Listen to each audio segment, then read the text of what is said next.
Let me share with you an insightful story. Two monks, Yasmi and Nomi, are returning back to the monastery. On the way, they have to cross a river.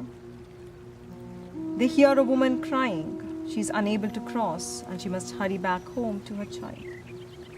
Yasmi reaches her and helps her cross.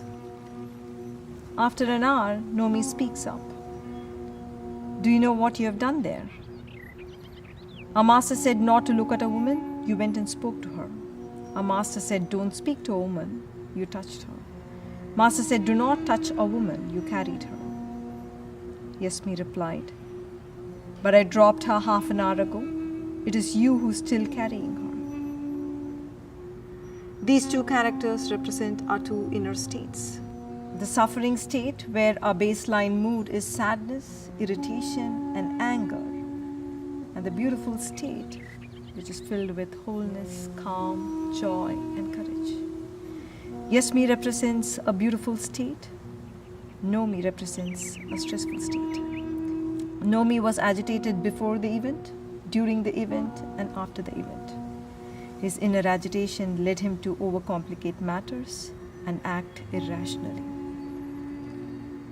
Yasmi was present in action, and once the action was over, he left the event totally.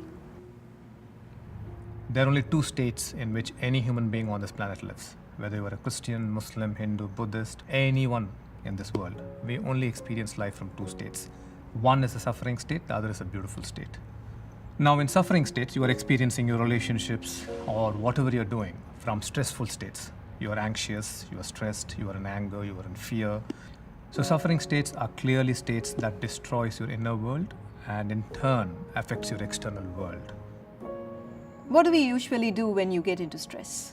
You indulge in stress and live in those stressful states for very long periods of time. Or you distract yourself. You distract yourself through entertainment and sometimes through addictions. And you experience a dopamine high. But once the dopamine subsides, you again get back into feeling meaningless or purposeless or lonely in life. The third set of people replace the inconvenient beliefs with more convenient ones. As we observe, the more you try to replace the old becomes much more stronger and more powerful. Whereas on the other hand, beautiful state are states where you experience love, joy, connection, and you are also very, very clear about what you want to do with your life. This journey is not limited to a spiritual seeker. This journey is for anyone and everyone who wants to live a beautiful life. It is unfortunate that our society, our education system, our parents have not brought attention to our inner state. They never felt it was important to live in a beautiful state. That has not been part of the education. It is all about showing, about achievement, about having things and people. It's about position. But very little effort or very little attention has been brought to how we feel.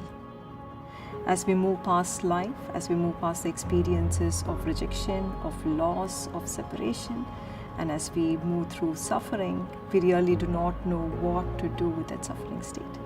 And we are committed to help individuals, to help organizations and societies and communities move from stressful state to a beautiful state, from separation to connection, and from division to experiencing being one.